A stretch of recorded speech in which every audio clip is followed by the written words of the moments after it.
วัสดีค่ะ สวัสดีครับ Good morning everyone. I am Sananpan Rotsan. and I'm Nirupon Chantrakunsili. Welcome to Meditation for Peace program, which brings you to the Dhamma of the Lord Buddha and his middle way meditation practice, also known as Dhammakaya. This method of Buddhist meditation practice for attaining Dhammakaya disappeared from the world 500 years after the Buddha passed away into Parinirvana, but was discovered by พระมงคลเทพมุนี in 1917 at Wat Bot Bon, Bang Khu Vieng, Nonthaburi Province. He learned from his meditation proficiency experience that the triple gem exists latent within the center of the body of every human being. In this case, the Buddha part of the triple gem is the Dhammakaya, or the body of wisdom, awakening, and joyous, which is located inside every human being. For your information, there are references to the Dhammakaya in the Buddhist scriptures Tipitaka of all three Buddhist schools, namely Theravada, Mahayana, and Vajrayana. Formally, the meaning of the word Dhammakaya in the Theravada scriptures was not fully understood. It was only after the discovery made by Pramongkon Muni that he could explain that it meant a Buddha image like in a body of supreme clarity and purity, which displays all the 32 signs of a great man, or Mahapirisalakkana, significantly with a lotus bud shape on the crown of the head. According to พระมงคลเทพมุนี to learn of Dhammakaya insight, one has to attain Dhammakaya by bringing the mind to a standstill at the very center of the body. The seventh base of the mind is the trailhead of the middle way, inside which, in turn, leads to nirvana.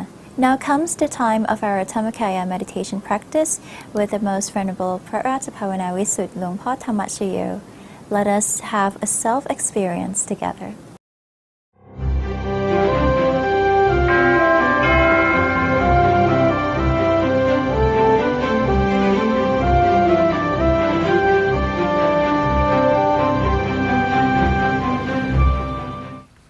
Lap ta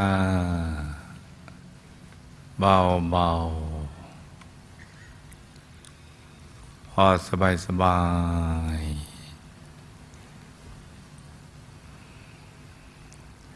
หลับตาเบาพอสบาย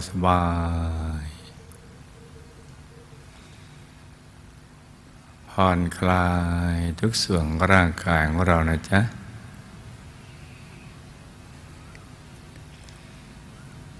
ตั้งแต่กล้ามเนื้อบนใบหน้า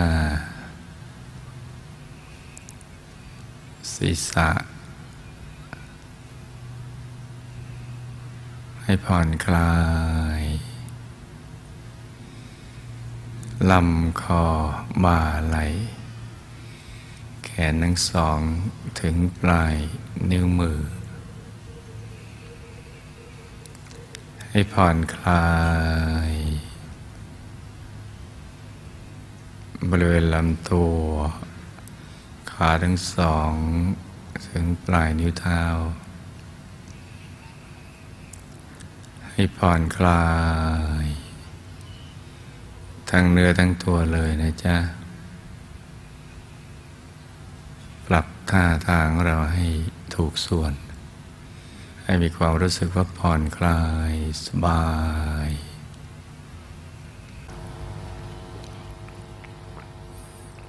ร่างกายตั้งแต่ลำตัวสะโพกขาทั้งสองถึงปลายนิ้วเท้านะจ๊ะให้ผ่อนคลายให้หมดทั้งเนื้อทั้งตัวสำรวจตรวจตาให้ดีขยับเนื้อขยับตัวของเราให้ดีเนี่ยเลือดลมจะได้เดินได้สะดวกนะจ๊ะผ่อนคลายทุกจุดแล้วก็ทำใจของเรานะให้เบิกบานให้แจ่มชื่น ให้สะอาดบริสุทธิ์ผ่องใสไร้กังวลในทุกสิ่งไม่ว่าจะเป็นเรื่องอะไรก็ตามให้ปลดให้ปล่อยให้วางทำใจให้ว่างๆไม่ผูกพันกับคนสัตว์สิ่งของใดๆทั้งสิ้นทำประหนึ่งว่าเราอยู่คนเดียวในโลกไม่เคยมีเครื่องผูกพันเลยทั้งคนทั้งสัตว์ทั้งสิ่งของธุรกิจการงานบ้านช่องการศึกษาเล่าเรียนหรือเรื่องอะไรที่นอกเหนือจากนี้นะปล่อยวางให้หมดนะจ๊ะก็จะช่วยทำให้เราฟุ้งน้อยจนกระทั่งมันไม่ฟุ้งมันจะปลดมันจะปล่อยมันจะวางไปเลยแล้วก็คิดว่าเราก็ต้องตายวันนี้เวลานี้เรายังมีชีวิตอยู่เรายังรักษาลมหายใจเข้าออกได้แต่พรุ่งนี้มะรืนนี้เราไม่ทราบเพราะฉะนั้นเราจะเตรียมตัวของเราอย่างไรดีเนี่ยที่เราจะมีสรณะที่พึ่งที่ระลึกที่แท้จริงได้ซึ่งตัวนี้เราได้รับทราบแล้วว่าพระรัตนตรัยเท่านั้นแหละคือที่พึ่งที่ระลึกที่แท้จริงของเราสิ่งอื่นไม่ใช่เรายังมีความรู้อีกว่าท่านอยู่ในกลางกายของเราตรงศูนย์กลางกายฐานที่7กลางท้องเหนือสะดือขึ้นมา2 นิ้วมือแล้วก็เราก็ยังมีความรู้ว่าเราจะเข้าถึงท่านได้นั่น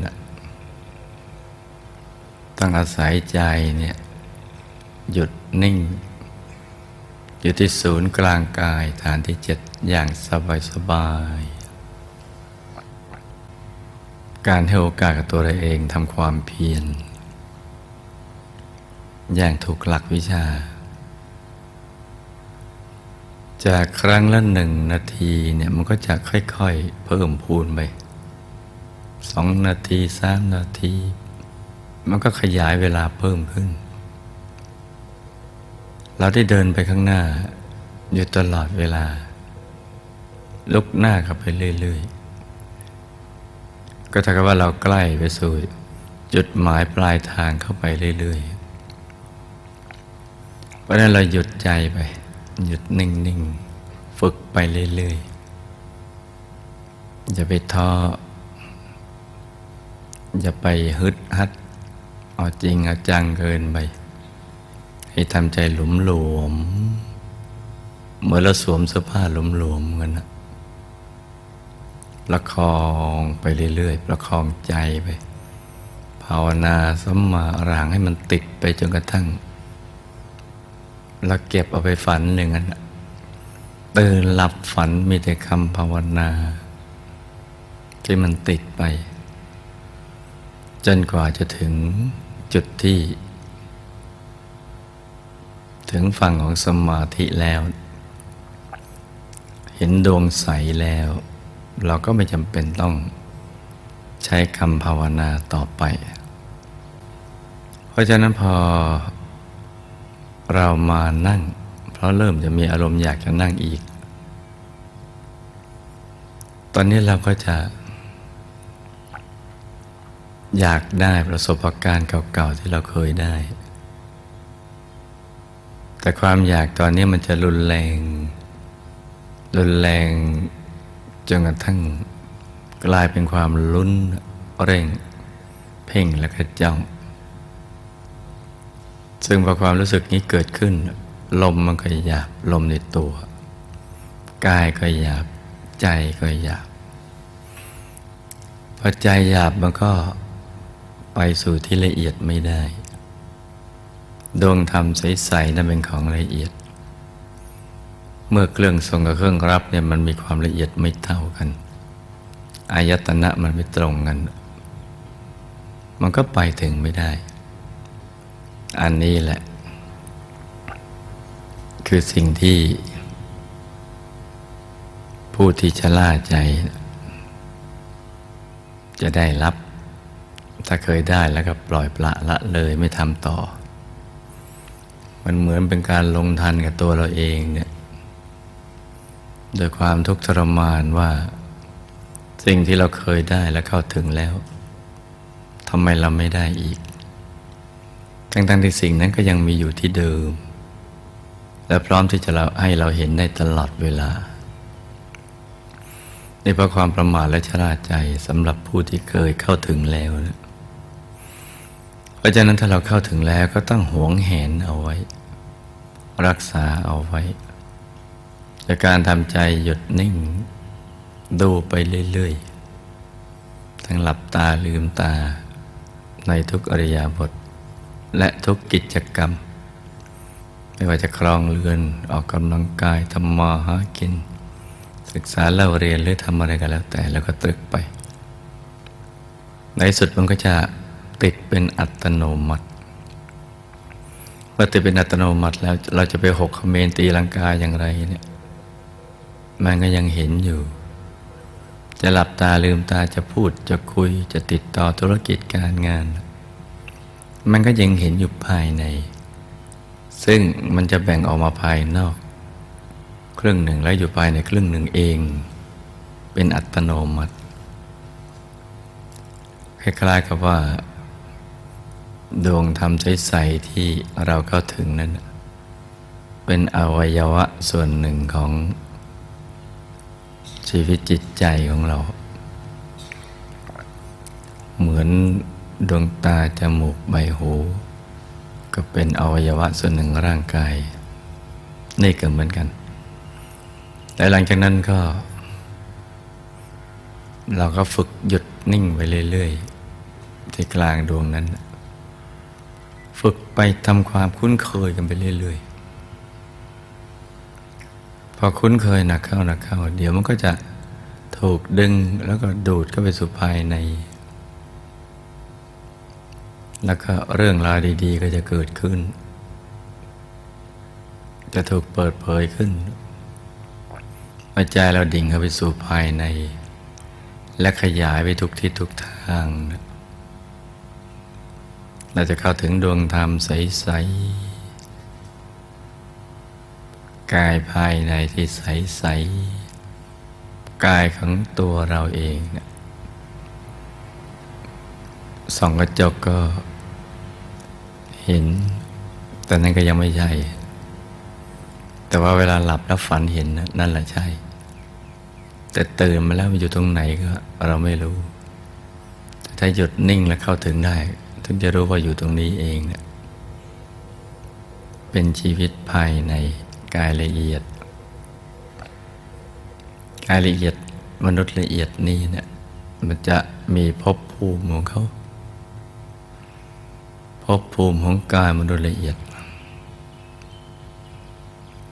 แล้วในการกายละเอียดก็มีกายทิพย์ซึ่งก็เป็นภพภูมิของกายทิพย์ที่จะสื่อสารกันได้ติดต่อเชื่อมโยงกับผู้ที่มีกายอย่างนี้กายทิพย์พรหมอรูปพรหมอะไรต่างๆเหล่านั้นก็จะมีภพมีภูมิอยู่กระทั่งเข้าถึงกายธรรมเพราะหลักตอนนี้มันก็อยู่ที่ว่าทำอย่างไรเนี่ยใจถึงจะหยุดถึงจะนิ่งได้ดังนั้นในช่วงนี้นะจ๊ะเราฝึกให้ใจวางเบาๆค่อยๆประคับประคองวางเบาๆนึกถึงของใสๆ เป็นดวงหรือองค์พระใสๆเทียบเคียงกับความใสของสิ่งที่เราเคยเห็นนั่นนะใสของกระจกของน้ำหรือของเพชรหรือความใสสว่างของดวงดาวในอากาศเราก็ค่อยๆนิ่งๆแต่อย่าเผลอกดลูกในตาไปดูนะจ๊ะอย่าเผลอทำนิ่งๆนิ่งๆอย่างเดียวให้ใจได้สัมผัสกับความนิ่งในสมบูรณ์หยุดกันนิ่ง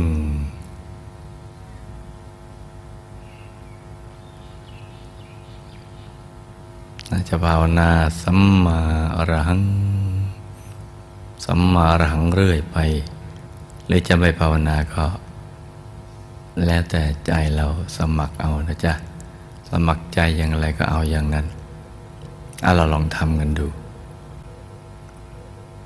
ผ่อนคลา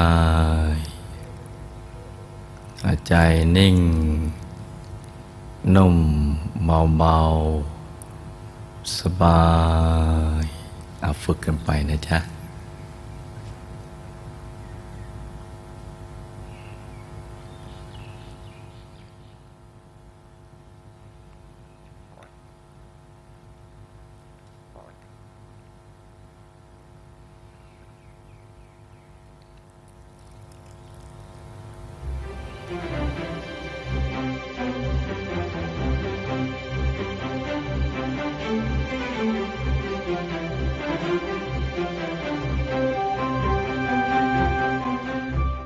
Welcome back. I hope you've got some experience in your meditation. Although Dhammakaya methodology might sound like a particular method as opposed to the mindfulness of breathing or rising and falling, in fact, it is an approach to meditation whereby one can adapt many of the methods previously mentioned to bring the mind to a standstill at the seventh base of the mind. There are 40 different methods listed in the part of purity text. Any of these can be adapted by the Dhammakaya approach to train their mind to come to a standstill. Whether it be reflecting on a corpse, focusing on in-breath, repeating put, and on the out-breath, repeating to, stilling the mind without any thoughts, or recollecting of the purity of one's precepts. Any of these methods practiced continuously to the point where the mind is relaxed will bring your mind to balance, allowing it to drop inwardly to attain the Dhammasphere insight. And by stilling the mind further, meditators will be able to attain the triple gem insight. You can now listen to the testimony of Mr. Robert Mawson, a former British soldier who attains the Dhammakaya insight. So don't go away.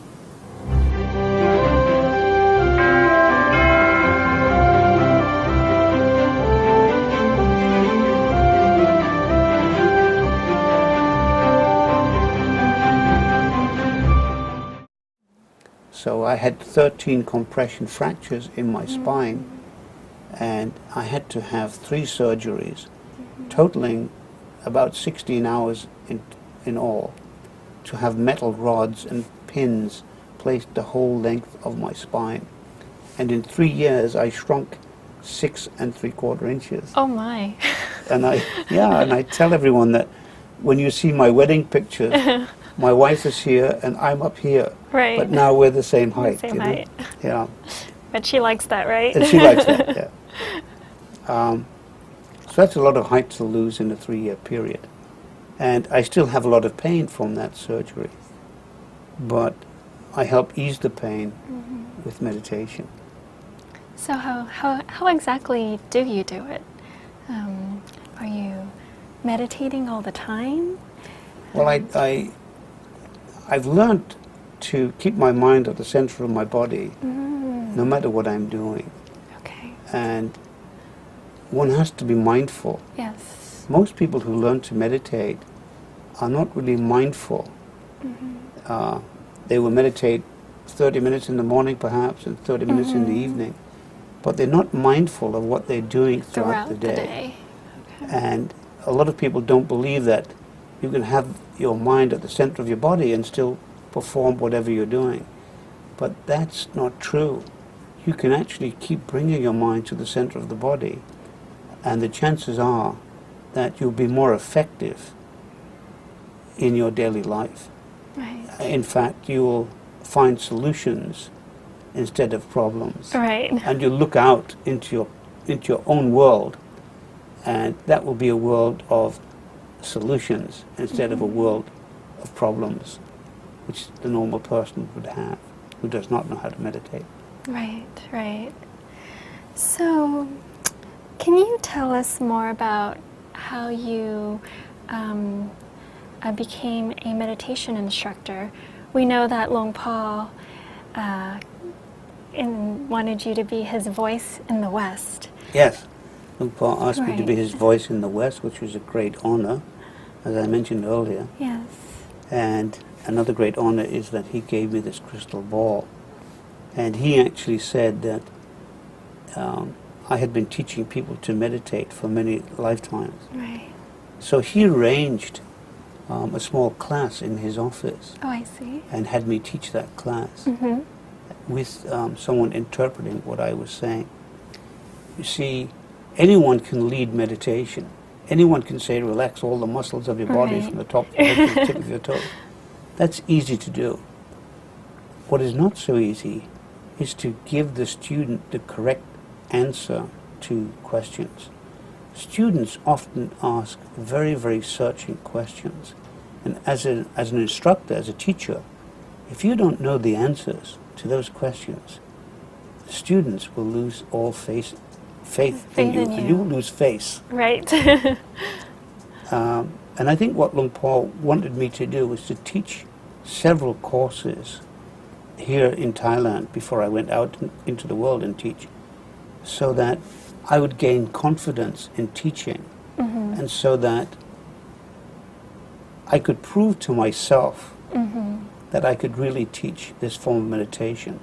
And the way I was able to prove to myself was that when I taught and students asked questions, I already knew the answers to the questions. And the meditation has really given me an inner peace that I never imagined I could ever have. And it has given me a love for myself, which is not a conceited love. Doesn't make me a big head, so I feel like a rock star or something. Right. But it's given me an unconditional love of myself, and given me the capacity to love others unconditionally. And today, when I look at people, I look for the goodness inside of them. Whereas before I might be suspicious of people, I might not be looking at the goodness in them. Right. But today I see goodness in people everywhere. And generally because I'm looking for that, that's what they produce. They produce goodness when they're with me. Right. And that's a beautiful thing. It would never have happened had I not learned this form of meditation. I have practiced other forms, but this is different. Yes, and you were telling me before that maybe you can share a little bit without revealing too much about how it feels when you practice the meditation, the Dhammakaya, the middle way meditation. Absolutely. I think all forms of meditation are good. Yes, No matter what form you use, it's good to meditate. absolutely. The difference between this form of meditation, the middle way form Yes. of meditation, is that it produces the same feelings that other meditation techniques produce. However, one also has visualization. Right. It's something one sees with one's inner eye, if you like. Yes. And those experiences just grow and grow and grow. And each one is different. And they keep going on and on and on. And each one is more beautiful than the previous one. And when one has these experiences, that insight, if you like, the feeling is indescribable. It's experiential, so you can't really tell someone what it feels like. Right. They have to do that themselves. It's rather like learning to ride a bicycle as a child. You wobble and sometimes you fall off a little bit, and eventually you get on the bike and you can ride the bike in a straight line. Right. And as a child you feel wonderful. And I know that many boys, when they learn to ride bikes, they eventually can ride without even holding the handlebars, and they show off by riding no hands. You know? And that feeling you can't describe to someone. And it's the same with the inner feeling that one gets from Dhammakaya meditation or middle way meditation. You can't describe to someone. They have to practice themselves and get that feeling when they have that insight. Yes. Very beautiful. And can you tell us more about your travels around the world in teaching meditation to other people? I'll bet you've taught to a great number of people and have encountered many different experiences. That's true. I've actually traveled all over the world teaching meditation. I've traveled to Thailand, Yes. Italy, to the UK, all over the United States, Right. Germany, to New Zealand, Australia, to many different countries. Right. And students have had wonderful experiences from learning this form of meditation. Some students were actually suicidal. They wanted to kill themselves for various reasons. Okay. And they're alive today Wow. because of this meditation. And those students tell me that had they not meditated with me, they would have definitely killed themselves, because at that time their minds were in total turmoil. Okay. And they were just worried about their whole life. And to them at that time their life was in ruins. But once they were able to meditate Yes. and find that calm and that inner peace, Yes. then their life all of a sudden changed. Right. And as I mentioned earlier, they didn't look out into their world and see problems, but they looked out into their personal world and saw solutions, Good. Yes. which helped them, or helped prevent them killing themselves. Other students have had problems in their marriages Right. that have been repaired. I use various techniques as well as the meditation to inspire people as Right. well. Can you share some of those techniques? I'll give you an example of Okay. that. I taught in a house in Chicago, Okay. Kalyanamit, Oh, yes. and or Ban Kalyanamit. And when I was teaching, I could actually feel that one of my students in that house at that time, who I'd never met before, I could just feel that this was a woman, that she was really suffering, and I didn't know how to approach her about that. But after the meditation was over and people were talking to each other, I began talking with her, and she revealed to me that her husband was depressed, and he had had a large business, and the business had collapsed and went bankrupt. And now he went to work each day, but when he came home, he just had his dinner and went to bed, and he never spoke and just ignored her. And she was afraid that he might kill himself. Right. So I asked if she would do an exercise with me, Okay. and she said she would. So we used the office of the lady whose house it was, and we meditated. And then after the meditation, I got her to imagine she was a young girl. She was from Greece, Oh. and she was a gymnast. Oh, wow. And she, in this word picture that I was painting, because she still had her eyes closed, I told her that she'd become very good, and now she was in high school, and some talent scouts for the Olympic Committee saw her, and they got a coach for her and coached her, and now she's a young woman, and it's the Olympics in Athens, and she gets on the bar and she does her bar work, and she jumps off, and the judges all hold up a 10, the next one a 10, the next one a 10, and so she got all 10s, and the crowd in Athens just goes crazy. wild. Wow, Yes. they were wild. And there she is standing on the podium, and they're hoisting the Greek flag. They're playing the Greek national anthem, and she's standing there very proud as she gets her gold medal. And I opened my eyes at that point and watched this woman, and she seemed to have grown about 2 inches taller, and she had a big smile on her face. So the combination of the middle way meditation and that word picture had really helped this woman, and she'd found this inner peace and inner strength. And she said, "What do I do now?" And I said, "Just go home and look at your husband with eyes and feelings of loving kindness. And I know the feeling that you have will be transformed to him. He will pick up on that. Yes. And I don't know how, but things will change in your life." And a few months later, I discovered that that's exactly what happened. And the husband rebuilt that business. Wow. And I could sit and tell you similar stories all afternoon. That's very exciting. I mean, to know that, you know, something that you helped make happen, you know. So, are you in contact with many of your students now? I'm in contact with many of my students from years ago, from when I first started teaching. Right. And some of them have become very personal friends of both me and my family.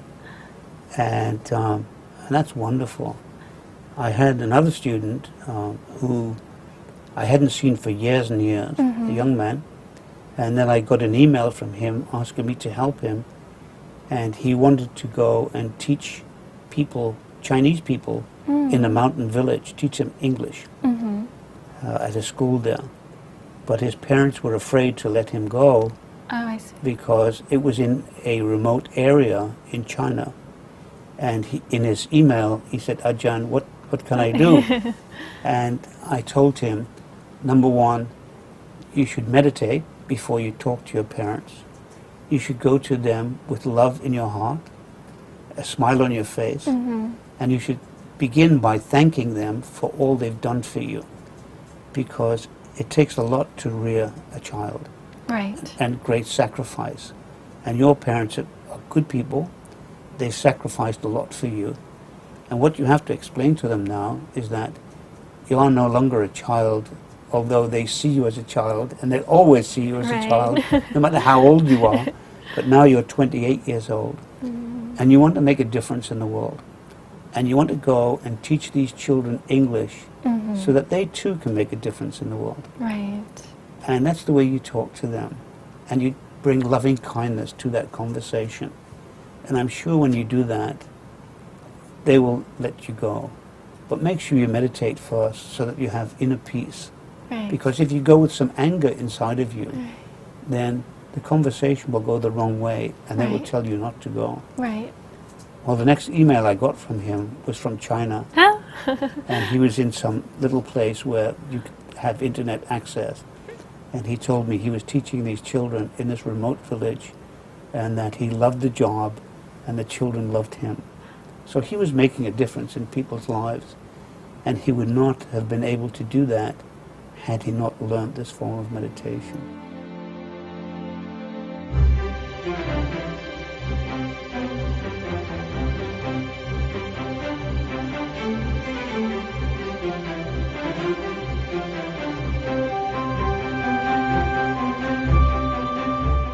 What we have learned from this interview is that with earnest practice, anyone can attain Dhammakaya.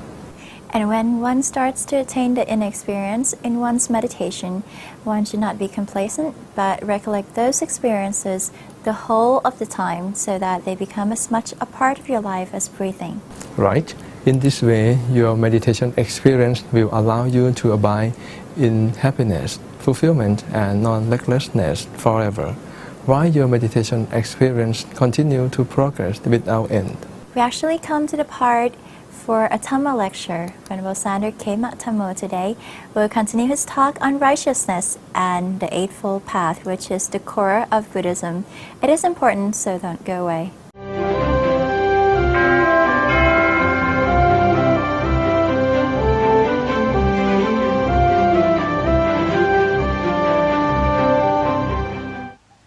So, without knowing it, he had a brother within him. This is a true story. It's a very rare disease, very rare occurrence. Finally, however, he had to go and have an operation, and his brother died in the operation. In fact, they only knew when they did the surgery that that was actually a human being within him. But at that time, it was already too late. These kind of strange stories are, of course, very rare. But there are other incidents that make us wonder about our origins. Some people are twins, normal twins. But as they grow up, they develop very differently. Some people, some twins, according to DNA, they should grow up and have the same diseases. But actually some twins, one brother might have a certain disease, at least the other brother doesn't. The other person doesn't. This makes us wonder about what are the causes for things, the origins for things. These days, a lot of people talk about DNA, but DNA is a theory which is very unclear. As we are talking now, our lives are, according to science, are determined by DNA. The way we look, the way we are. But 95% of DNA, science doesn't know about. And that is what they call junk DNA. Like junk food, you don't know what is in it.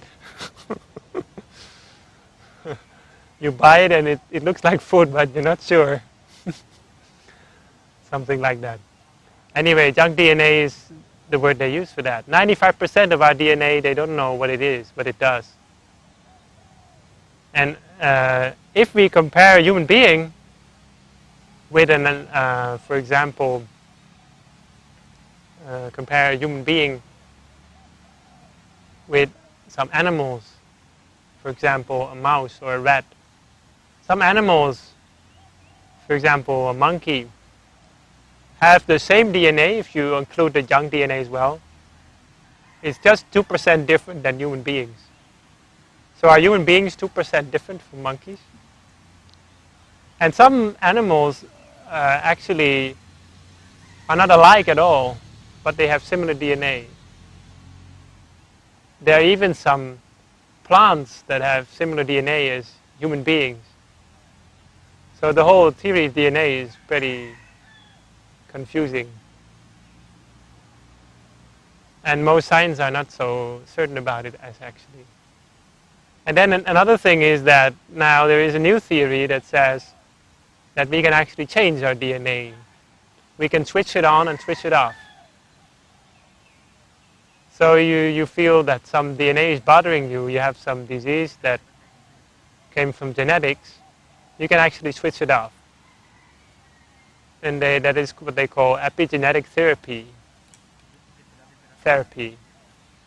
Epigenetics is a new form of genetics that believes or has evidence that diseases can be prevented in populations and can be prevented in individuals by simply switching off DNA. And they have evidence for that now. It's a new form of science. Only a few years that they're actually doing it on a big scale. So DNA is old story now. So what is our fate? What is our life determined by? Okay, you know what I'm going to say because I'm a Buddhist monk. I will say it's karma. The Buddha, he said, our lives, we are the heir to our karma. Karma is the womb from which we sprung. One meaning of that is that our karma is determining our lives more than even our own mother or father. Because karma is the womb that which we sprung, even more than our own mother or father. That is one meaning of that. Karma is the womb from which we sprung, and karma is also our relations. That means that things that happen to us in our lives, sometimes you can compare it with like a relation or like a friend. Maybe we will meet with these things because of our karma. To come back to the point, this world exists. This world has its origins. A person might be born with a short life. His life is short. A person might be born with a long life. A person might be born with many diseases, bad health, or a person might be born with good health. All of these have reasons from the past. Some people are born with a good skin, some people have a bad skin or a bad complexion. So, these things come from our karma. I mentioned these examples before. So, for example, we're born with a bad complexion because in the past lives, in our past life, we were angry. We are born with a good complexion because in the past lives we were someone with usually not angry, like to spread loving kindness. Person who likes to smile, cheer people up. Person with a short life has killed in the previous life. Person with many diseases has tormented or hurted other people or other animals in the previous life. We can go through all of them, but I mentioned them last time already.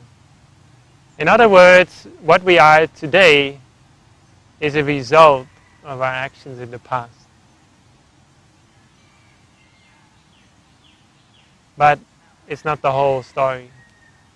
Because karma is both, we are heir to our karma, but we can also create our new karma. We are the owners of our karma as well.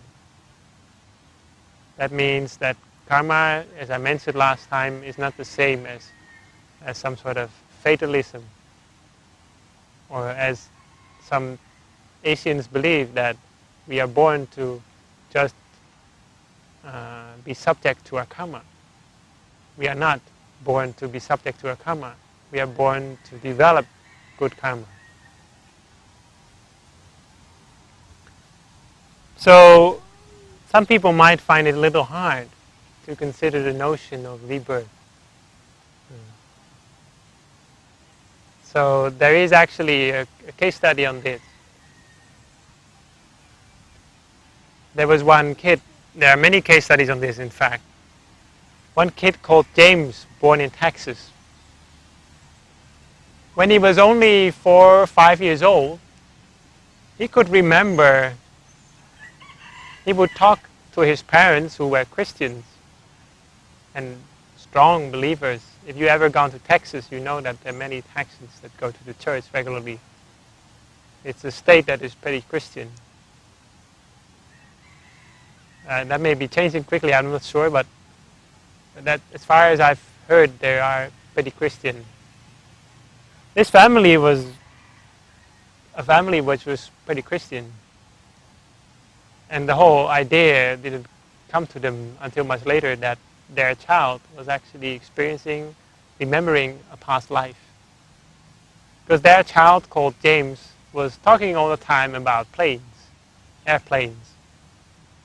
Talking about a life that he actually had an airplane crash, this and that happened, and there was a war. And sometimes his parents would question him on that, and he would give answers like it was very common knowledge to him. He would say things like, "Duh, you know that," or something like that. Like he considered it very strange that someone would not know these things. But he was just a young child. He couldn't read much. He couldn't have access to all that information. Finally, his mother, the mother is close to the child, wants to understand the child. She thought maybe it's true. Maybe there is something about this. So they started to find consultants on this, to find more information on this. And there was one writer in that time, well, there is still, in Texas, there was, over in that area, there was one American writer who wrote about this as well. So they consulted her, and she talked about this as well. And then they started to talk with the child more,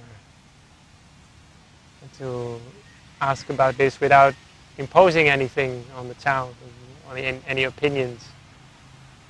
And the child started to talk more about what he remembered. And when they would ask him, what was your name then in your last life? He would say, James. So they thought he didn't understand the question. No, he must not understand the question because his name is James. Yeah. So he probably didn't understand the question.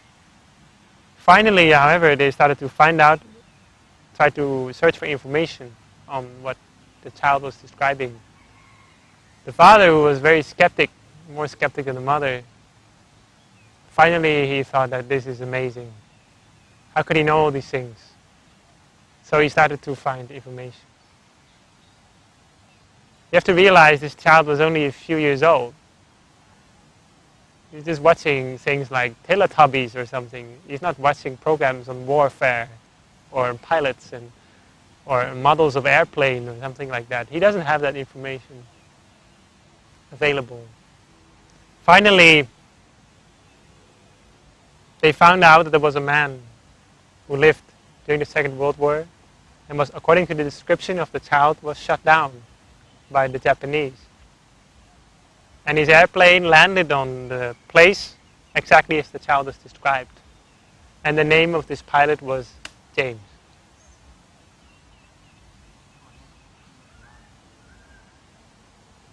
And the mother of this child, of this man, was still alive. The pilot, because he died of an accident, but his mother was still alive. So they went to his mother, and the mother said, yes. She heard the whole story, and then she accepted that this young child was exactly to what they had thought was the rebirth of the pilot. We might have our own opinions on this, have our own ideas about this. Some people say that we need to follow our common sense. And let's not forget that what Einstein said about common sense. He said common sense are the preconceptions that we have come up during our childhood. From the time that we were young, from the time we were born till we were about 18 years old, all the things that we have learned during that time, that all those preconceptions, that is common sense. Common sense is not floating above human beings like a cloud of common sense available for everyone to receive something from. Common sense is what people think at the present moment in this present age.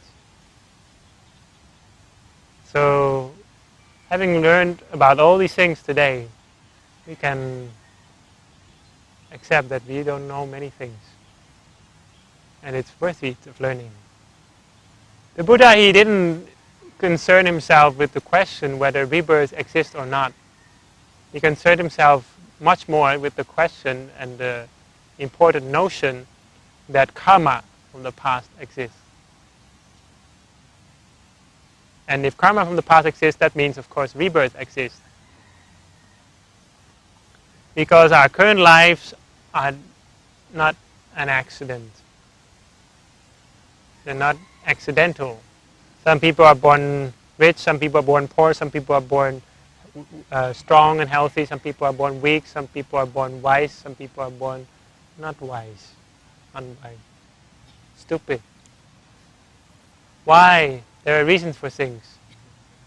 And the right view, the fifth item of right view says exactly that this world exists. In other words, this world as we see it around us here, our lives as we experience it, is not an accident. It's not just a coincidence.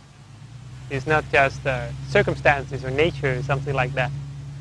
It's not determined by some higher identity, higher intelligence, but is actually determined by the actions from the past and the actions in the present. Because this world, apart from its origins, also has its changes. Some people are born poor but become rich because of their own efforts, because of their own intelligence. And sometimes also because some karma come at a later moment, ripen at a later moment. This world has its changes. That means we can actually change our lives. We can change our fate. We can change our destiny. Exactly as the scientists are now finding out that we can actually switch off and switch on our DNA. But we have to find the right method. That is through the law of karma.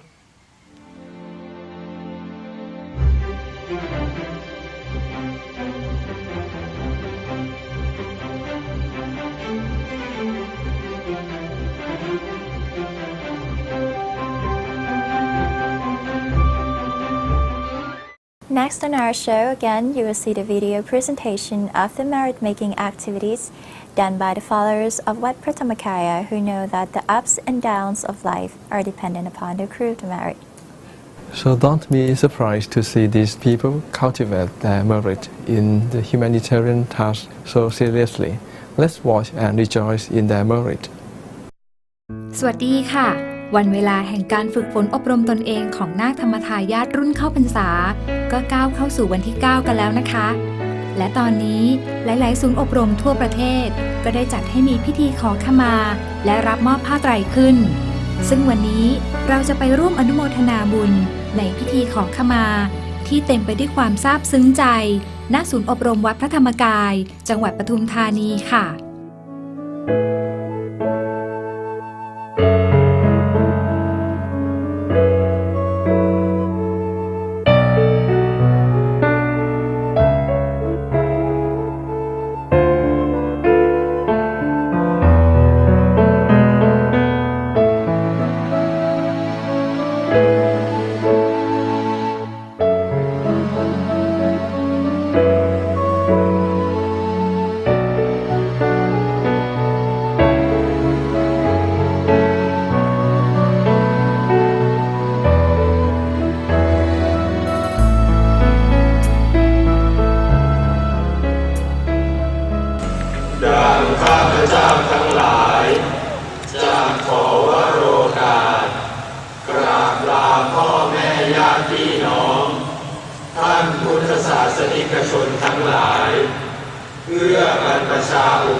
หลั่งจากใจแม่ริน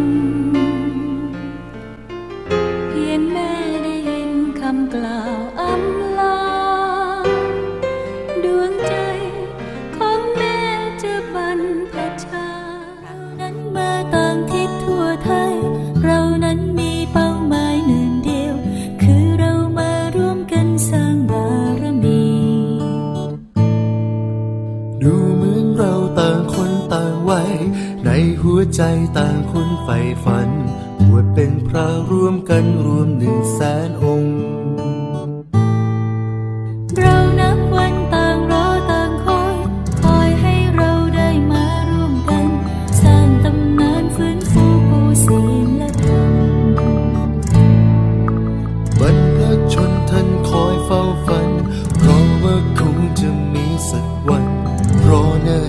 ว่า 2,500 ปี พิธีขอขมาและมอบผ้าไตรของนาคธรรมทายาทประจำศูนย์อบรมจังหวัดฉะเชิงเทรามีทั้งคุณพ่อคุณแม่และญาติมิตรพร้อมใจมาร่วมประกอบพิธีเป็นจำนวนมากซึ่งบรรยากาศก็เต็มไปด้วยรอยยิ้มและความสุขใจค่ะกราบบูชาขอโมทนาด้วยใจแสนปลื้ม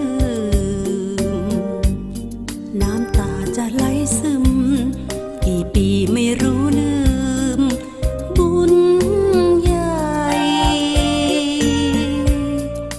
บวชรวมใจขอเชิญยอดชายหัวใจยิ่งใหญ่จะอยู่แห่งหนใดเมื่อใจเราถึงใจพร้อมหน้า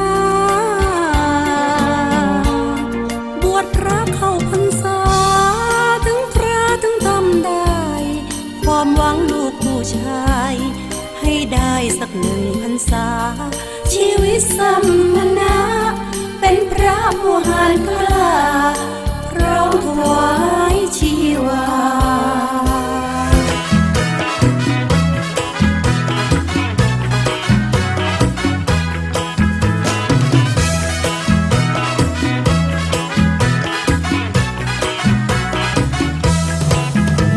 ทรงจำนี้มีความสุขที่ดวงใจจงบอกแค่ใครว่าชายไทยบวชพระแสเชิญชายแม้นเป็นตำนานแสงรูปบวชพระทั่วไทยจงบอกเขาไปว่านี่คือแผ่นดินธรรมบางทีเกิดเหน็บหนาวบางครั้งก็ปวดร้าวแต่เราไม่ท้อคอยสู้สร้างบุญใหญ่วันที่เคยมาถึงคือวันที่โลกใสแม่รุ่นใหม่บวชทั่วไทย100,000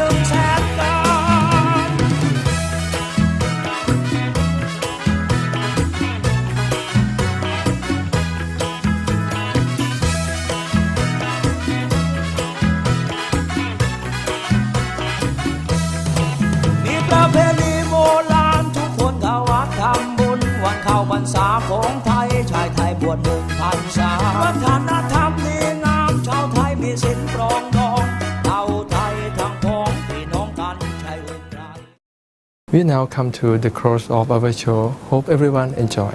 We will see you again next Sunday on this DMC channel. Today, thank you very much for watching our show. Goodbye. สวัสดีค่ะ สวัสดีครับ